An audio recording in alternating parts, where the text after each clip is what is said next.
पकोडेवाला. आणि आंदोलन एवढं व्हायरल झालं का बंद्या जिल्ह्यात आंदोलन झाले आणि सरकारनं 2 क्षेत्रातल्या कॉन्ट्रॅक्ट भरतीचा GR कॅन्सल केला. ही आज तशीच परिस्थिती आहे.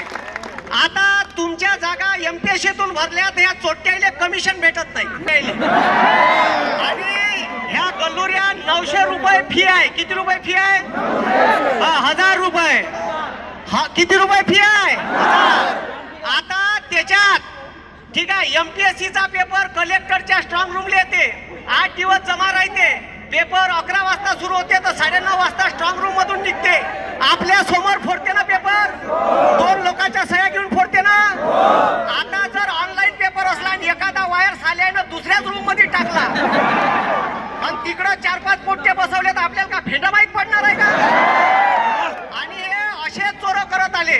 एक आता मायापाशी एक बातमी आली का TCS मध्ये असणाऱ्या नोकरीवर असणाऱ्या ठीक आहे माणसाच्या घरी त्याचं पोरग आणि त्याची पोरगी दोघे जण नोकरीवर लागले जास्त मार्क घेऊन. हे लागले कसे हे आमचा प्रश्न आहे. बरोबर आहे का?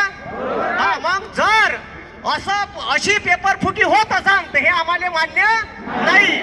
आणि तुम्हाला सांगतो, आंदोलन मी वर्धेला आंदोलन केलं, क्लासमध्ये बाकी लोक माझ्या सोबत होते. दादा क्लास लोकांना धमक्या दिल्या, तुमचं काय स्टँड आहे, तुम्ही पोरं घेऊन येणार का?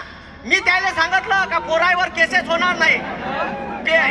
बॅनर आहे ना बॅनर, हे बॅनर छापणारवाल्यांची मीटिंग घेतली. म्हणे करायसरचे बॅनर छापू नका. काऊन तर नागपूरच्या कॉक्रोचच्या ठीक आहे रॅलीतले बॅनर व्हायरल झाले होते, नितीन स्टाईल वालं ठीक आहे. आणि ते व्हायरल झाल्याच्या नंतर माये म्हटलं